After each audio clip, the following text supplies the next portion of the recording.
സഹ്യസാനുശ്രുതി ചേർത്തു വെച്ച മണിവീണയാണെന്റെ കേരളം. നീലസാഗരമതിന്റെ തന്ത്രിയിലുണർത്തിടുന്നു സ്വരസാന്ത്വനം. ഇളകിയാടുന്ന ഹരിതമേഖലയിലലയിടുന്ന കളനിസ്വരം. ഓ നിസ്വരം, കളനിസ്വരം. ആദ്യമായി എല്ലാവർക്കും കേരളപ്പിറവി ആശംസകൾ. പ്രകൃതി കനിഞ്ഞ് അനുഗ്രഹിച്ച് പശ്ചിമഘട്ട മലനിരകളും അറബിക്കടലിന്റെ അലയൊലികളും വിഭവങ്ങളുടെ വൈവിധ്യവും കൊണ്ട് സമ്പന്നമായ ദൈവത്തിന്റെ സ്വന്തം നാട് കേരളം. കേരള സംസ്ഥാനത്തിന്റെ പുതുപിറവിക്ക് 69 ആണ്ട് തികയുകയാണ്. തിരുവിതാംകൂർ, കൊച്ചി, മലബാർ എന്നിങ്ങനെ 3 പ്രധാന ഭാഗങ്ങളായി വിഭജിക്കപ്പെട്ടിരുന്ന കേരളം 1956 നവംബർ 1 ഈ പ്രദേശങ്ങളെല്ലാം ചേർത്ത് കേരളം എന്ന സംസ്ഥാനം രൂപീകൃതമായി. ഇതിന്റെ അടിസ്ഥാനത്തിൽ നവംബർ 1 കേരളപ്പിറവി ദിനമായി നാം ആഘോഷിക്കുന്നു. വൈവിധ്യമേറിയ ഭൂപ്രകൃതിയാൽ സമ്പന്നമായ കേരളം സാക്ഷരത, ആരോഗ്യം തുടങ്ങിയ മേഖലകളിൽ കൈവരിച്ച നേട്ടങ്ങൾ വികസിത രാജ്യങ്ങൾക്കൊപ്പം നിൽക്കുന്നതാണ്. ഈ സന്തോഷ നിമിഷത്തിൽ നമ്മുടെ കേരളത്തിന്റെ സൗന്ദര്യവും സമ്പന്നതയും പാട്ടിലൂടെ ആദ്യമായി നമുക്ക് ആസ്വദിക്കാം.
നിരകളാടും ഒരു ഹരിത ചാരുതീരം, പുഴയോരം കളമേളം കവിത പാടും തീരം, കായലലകൾ പുൽകും കണുവലിയുമീറൻ കാറ്റിൽ ഇളഞ്ഞാറിൻ നിലയാടും കുളിരുലാവും നാട്, നിറപൊലിയേകാമെന്നരിയ നേരിനാ പുതുവിള നേരുന്നോരിനിയ നാടിതാ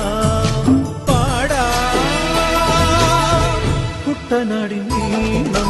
കേരനിരകളാടും ഒരു ഹരിത ചാരുതീരം, പുഴയോരം കളമേളം കവിത പാടും തീരം.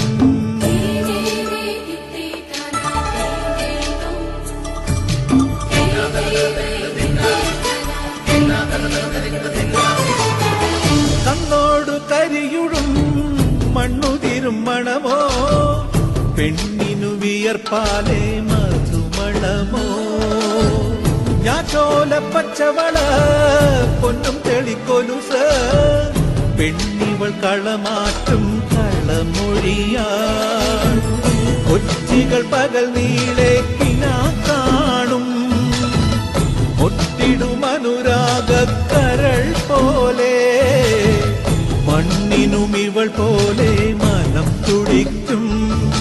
പാടാ കുട്ടനാടിൻ നീളം. കേരനിരകളാടും ഒരു ഹരിത ചാരുതീരം, പുഴയോരം കളമേളം കവിത പാടും തീരം.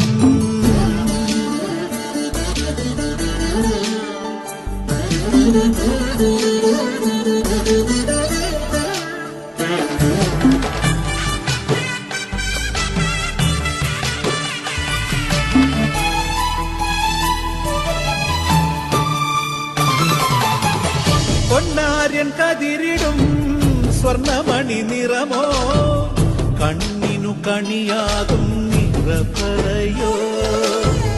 പെണ്ണാളു കൊയ്തുവരും കച്ച നിറ പൊലിയാൽ നെല്ലറ നിറയേണം മനസ്സുപോലെ. ഉത്സവ തുടിതാളത്തൊടിയേറ്റം, മത്സര കളിവള്ളത്തിരയോട്ടം, പെണ്ണിനു മനമാകെ കളിരാട്ടം. പാടാ കുട്ടനാടിൻ നീണം, കേരനിരകളാടും ഒരു ഹരിത ചാരുതീരം, പുഴയോരം കളമേളം കവിത പാടും തീരം.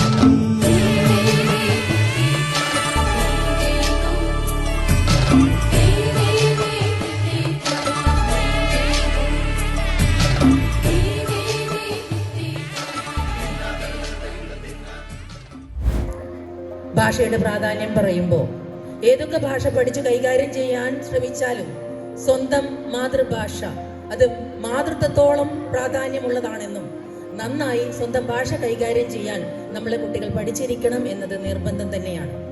തീർച്ചയായും ലോകമെമ്പാടുമുള്ള വിവിധ രാജ്യങ്ങളിൽ പോയി വിദ്യാഭ്യാസം കൈക്കലാക്കാൻ വെമ്പൽ കൊള്ളുന്ന യുവതലമുറ ഏത് നാട്ടിലേക്ക് പോയാലും എൻ്റെ ഭാഷ മലയാളമാണെന്ന് ആത്മാഭിമാനത്തോടു കൂടി പറയാൻ ചങ്കൂറ്റമുള്ളവരായിരിക്കണം എന്ന് ഒന്നുകൂടി ഓർമ്മിക്കപ്പെട്ടെ. കേരളം 1956 നവംബർ 1 രൂപം കൊള്ളുന്നത്. അതിനുശേഷം നമ്മുടെ നാട് 14 മനോഹര ജില്ലകളായി വിഭജിക്കപ്പെട്ടു. ഓരോ ജില്ലയും അതിൻ്റെതായ സവിശേഷതകളിലും സംസ്കാരത്തിലും കലകളിലും പാരമ്പര്യത്താലും സമ്പന്നമാണ്. കാസർഗോഡ് കേരളത്തിന്റെ വടക്കേ അറ്റത്തുള്ള ജില്ലയാണ് കാസർഗോഡ് ജില്ല. 1984 മെയ് 24 കാസർഗോഡ് ജില്ല രൂപീകരിക്കപ്പെട്ടത്. മലയാളം, കന്നഡ, ഉറുദു, ബിയറി തുടങ്ങിയ ഭാഷകൾ പ്രചാരത്തിലുള്ളത് കൊണ്ട് തന്നെ സപ്തഭാഷാ സംഗമഭൂമി എന്ന് അറിയപ്പെടുന്നു. കേരളത്തിലെ ഏറ്റവും വലിയ കോട്ടയായ ബേക്കൽ കോട്ട ഇവിടെയാണ് സ്ഥിതി ചെയ്യുന്നത്. കേരളത്തിലെ 44 നദികളിൽ 12 നദികൾ ഒഴുകുന്ന കാസർഗോഡ് ജില്ലയെ നദികളുടെ നാട് എന്നറിയപ്പെടുന്നു. പുകയില ഉൽപ്പാദിപ്പിക്കുന്ന ഒരേ ഒരു ജില്ല, യക്ഷഗാനം പ്രചാരത്തിലുള്ള ജില്ല, കേന്ദ്ര തോട്ടവിള ഗവേഷണ കേന്ദ്രം സ്ഥിതി ചെയ്യുന്ന ജില്ല എന്നീ നിരകളിലൊക്കെ കാസർഗോഡ് അറിയപ്പെടുന്നു. 1957 ജനുവരി 7 നിലവിൽ വന്ന കണ്ണൂർ ജില്ല കേരളത്തിന്റെ വടക്കേറ്റത്ത് സ്ഥിതി ചെയ്യുന്ന രണ്ടാമത്തെ ജില്ലയാണ്. വലിപ്പത്തിൽ 5ാം സ്ഥാനത്ത് നിലകൊള്ളുന്ന കണ്ണൂർ ജില്ല ഒരു തീരദേശ നഗരമാണ്. ഇതൊരു പുരാതന വ്യാപാര തുറമുഖം ആയിരുന്നു. സെന്റർ അഞ്ചലക്കോട്ട, പെയ്യാമ്പല ബീച്ച്, അർക്കൽ മ്യൂസിയം എന്നിവയൊക്കെ കണ്ണൂരിന്റെ പ്രൗഢി വിളിച്ചോതുന്നു. കേരളത്തിലെ 4ാമത്തെ വിമാനത്താവളം നിലകൊള്ളുന്നത് കണ്ണൂർ ജില്ലയിലാണ്. മാനന്തവാടി, സുൽത്താൻ ബത്തേരി, വൈത്തിരി എന്നീ താലൂക്കുകൾ ഉൾക്കൊള്ളുന്ന വയനാട് 1980 നവംബർ 1 രൂപീകൃതമായി. പശ്ചിമഘട്ടം മലനിരകൾക്കിടയിൽ സ്ഥിതി ചെയ്യുന്ന വയനാട്ടിലൂടെയാണ് കബനി നദി ഒഴുകുന്നത്. കാർഷിക വിളകളാൽ സമ്പന്നവും വനസമ്പത്ത്, ആദിവാസി സംസ്കാരം, അതുല്യമായ പ്രകൃതി സൗന്ദര്യം എന്നിവയാൽ ആകർഷകമായ വിനോദസഞ്ചാര കേന്ദ്രം കൂടിയാണ് വയനാട്. വയനാട് ജില്ലയുടെ കവാടം എന്നറിയപ്പെടുന്ന ലക്കിടി കേരളത്തിന്റെ ചിറാപുഞ്ചി എന്നുകൂടി അറിയപ്പെടുന്നു. കാലിക്കറ്റ് എന്ന പേരിൽ അറിയപ്പെടുന്ന കോഴിക്കോട് ജില്ല 1957 ജനുവരി 1 രൂപീകൃതമായി. കേരളത്തിലെ പുരാതന തുറമുഖ നഗരമാണിത്. കോഴിക്കോട് സുഗന്ധ വ്യഞ്ജനങ്ങളുടെ നഗരം എന്നും കൂടി അറിയപ്പെടുന്നു. 2023 നവംബർ 1 കോഴിക്കോടിന് യുനെസ്കോയുടെ സാഹിത്യ നഗര പദവി ലഭിച്ചു. ചരിത്രപരമായും സാംസ്കാരികപരമായും പ്രാധാന്യമേറിയ ഒരു ജില്ലയാണ് മലപ്പുറം. കേരളത്തിലെ ജനസംഖ്യ കൊണ്ട് 1ാം സ്ഥാനവും വിസ്തൃതി കൊണ്ട് 3ാം സ്ഥാനത്തുമാണ് ഈ ജില്ല. 1969 രൂപീകൃതമായ മലപ്പുറം തുഞ്ചത്ത് എഴുത്തച്ഛൻ സർവകലാശാല, അലിഗഡ് മുസ്ലിം യൂണിവേഴ്സിറ്റി, കരിപ്പൂർ വിമാനത്താവളം മുതലായവ സ്ഥിതി കൊള്ളുന്നു.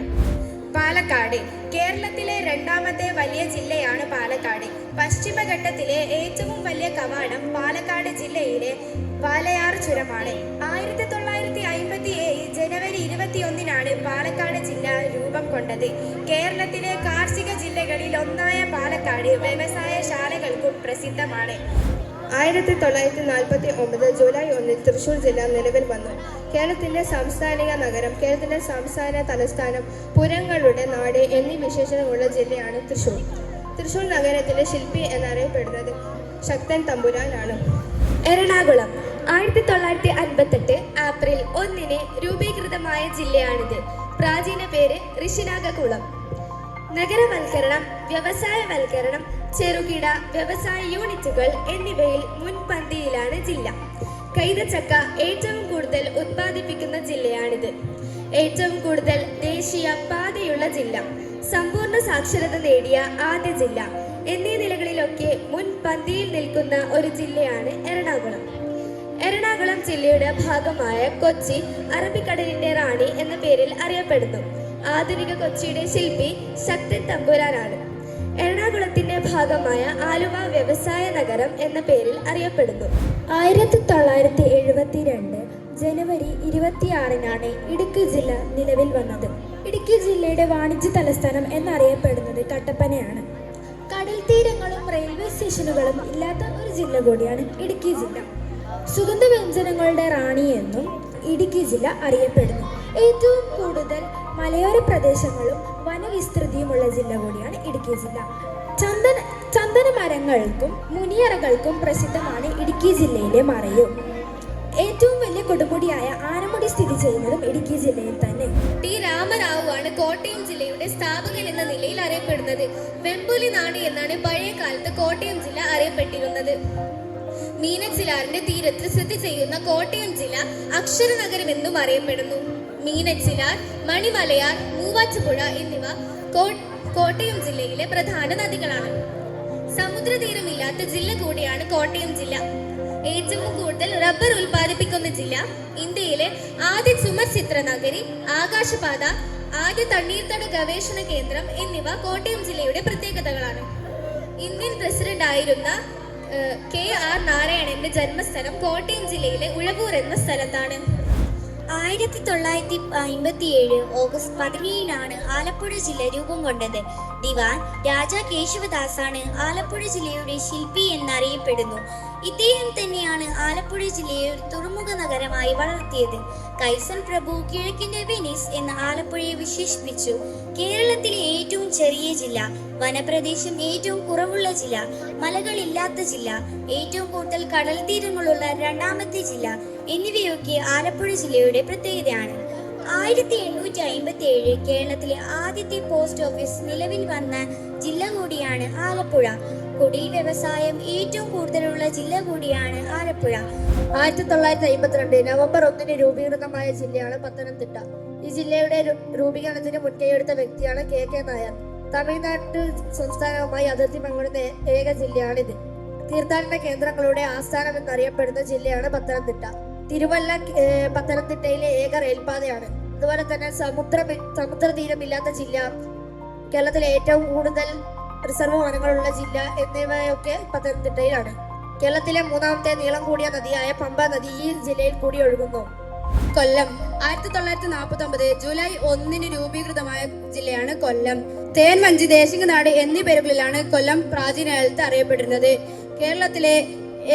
കേരളത്തിന്റെ കശുവണ്ടി വ്യവസായത്തിന്റെ ഈറ്റില്ലം എന്നും കൊല്ലത്തെ വിശേഷിപ്പിക്കുന്നു. കേരളത്തിലെ ഏറ്റവും വലിയ രണ്ടാമത്തെ തുറമുഖം കൊല്ലം ജില്ലയിലാണ് സ്ഥിതി ചെയ്യുന്നത്. അറബിക്കടലിന്റെ രാജകുമാരൻ എന്നുകൂടി കൊല്ലത്തെ വിശേഷിപ്പിക്കുന്നു. കേരളത്തിലെ ഏറ്റവും വലിയ ശുദ്ധജല തടാകമായ ശാസ്താംകോട്ട കായൽ, അഷ്ടമുടിക്കായൽ എന്നിവ സ്ഥിതി ചെയ്യുന്നത് കൊല്ലം ജില്ലയിലാണ്. 1941 ജൂലൈ 1 തിരുവനന്തപുരം ജില്ല രൂപം കൊണ്ടത്. പ്രതിമകളുടെ നഗരം എന്ന് വിശേഷമുള്ള ജില്ലയാണിത്. പ്രാചീന കാലത്ത് സ്നന്തൂരപുരം എന്നാണ് അറിയപ്പെട്ടത്. കേരളത്തിന്റെ തെക്കേ അറ്റത്തുള്ള ഈ ജില്ല ജനസംഖ്യ കൂടുതലുള്ള രണ്ടാമത്തെ ജില്ലയാണ്. തിരുമാലയിൽ നിന്നും വൈദ്യുതി ഉൽപ്പാദിക്കുന്ന കേരളത്തിന്റെ ആദ്യ സംരംഭം ആരംഭിച്ചത് തിരുവനന്തപുരം ജില്ലയിലെ വിയന്നത്താണ്. തിരുവനന്തപുരം ജില്ലയിലെ നെയ്യാർ നദിയുടെ തീരത്താണ് ശ്രീനാരായണ ഗുരു അരുവിപ്പുറം പ്രതിഷ്ഠ നടത്തിയത്.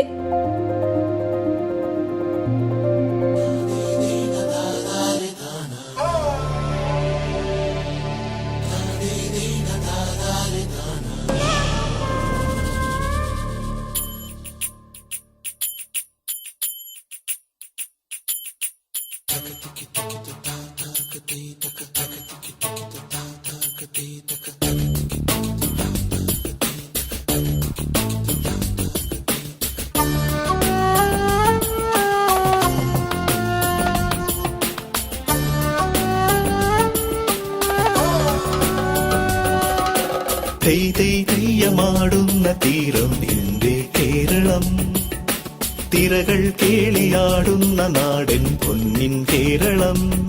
കേരളം കേരളം കേരളം കേരളം.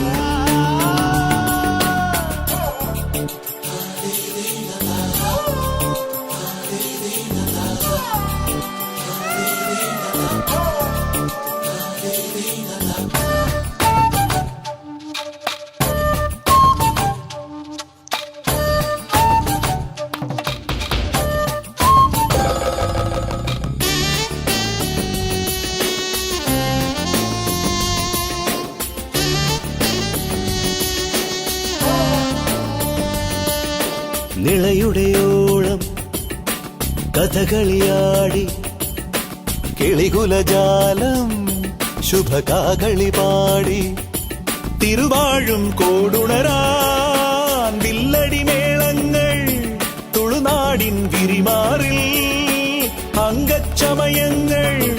ഇതു കേരളം കേരളം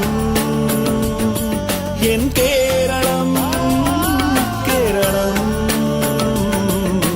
വഞ്ചിപ്പാട്ട് പാടുന്ന തീരം എന്റെ കേരളം, കുഞ്ചൻ തുള്ളിയാടുന്ന നാടൻ പൊന്നിൻ കേരളം.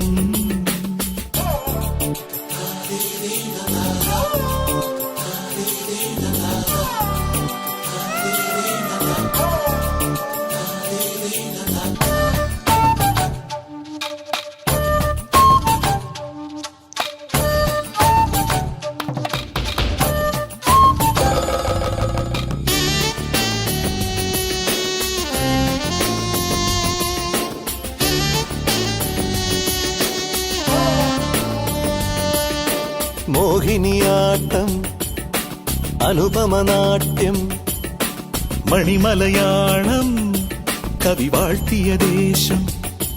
വേണാടിൻ തിരുനാവിൽ നന്ദുണിനാദങ്ങൾ വേദാന്ത പഴമയുടെ മംഗളഗീതങ്ങൾ. ഇതു കേരളം